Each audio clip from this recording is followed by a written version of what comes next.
And Thandel cinema విషయంకి వస్తే firstly Arvind గారికి thank you చెప్పాలి. సినిమా అయిపోయేసరికి లాస్ట్ 2-3 మంత్స్లో నాకు ఒక కొత్త భయం స్టార్ట్ అయింది. అంటే నేను నెక్స్ట్ సినిమా ఎలా సక్సెస్ఫుల్గా ఫినిష్ చేస్తానని. అరవింద్ గారు లేకుండా, వాసు లేకుండా, ఈ టీం అందరు లేకుండా, వాళ్ళంతా ఇన్వాల్వ్ అవుతారు ఒక సినిమాలో, అంత కాంట్రిబ్యూట్ చేస్తారు. ఒక యాక్టర్కి ఒక లిస్ట్ ఉంటుంది, ఎంతోమంది డైరెక్టర్లు ఉంటారు. సరే పలానా డైరెక్టర్లతో పనిచేస్తే మన కెరియర్కి డెఫినెట్లీ బెనిఫిట్ అవుతుందని. కానీ నా లిస్ట్లో ఎప్పుడు గీతా ఆర్ట్స్ అనే పేరు ఎప్పుడు టాప్లో ఉంటుంది. బికాస్ ఏ యాక్టర్ ఈ బ్యానర్లో పనిచేస్తే తప్పకుండా ఒక మంచి రిజల్ట్తో బయటికి వస్తారు. So thank you so much Aravind గారు.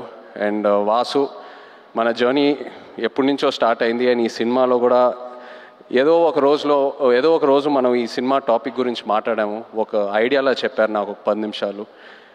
నేను అప్పుడే చెప్పాను మీకు, వాసు ఈ ఐడియా పూర్తిగా ఫామ్ అయిన తర్వాత ప్లీజ్ నా దగ్గర రండి, నాకు ఎంతో ఇంట్రెస్ట్ ఉంది ఈ టాపిక్ మీద. అండ్ మీరు వచ్చారు. So thank you so much. అదే కాకుండా నేను రియల్ లైఫ్ ఈ తండేల్ రాజు క్యారెక్టర్కి నాకు చాలా పెద్ద గ్యాప్ ఉంటుంది. ఆ ట్రాన్స్ఫర్మేషన్కి మీరు టైం ఇచ్చారు. చందు, నన్ను నమ్మావు, నేను చేస్తానని చెప్పాను, నువ్వు నన్ను నమ్మావు, ఆ టైం ఇచ్చారు, ఎంతో పేషెంట్గా నాతో ట్రావెల్ అయ్యారు.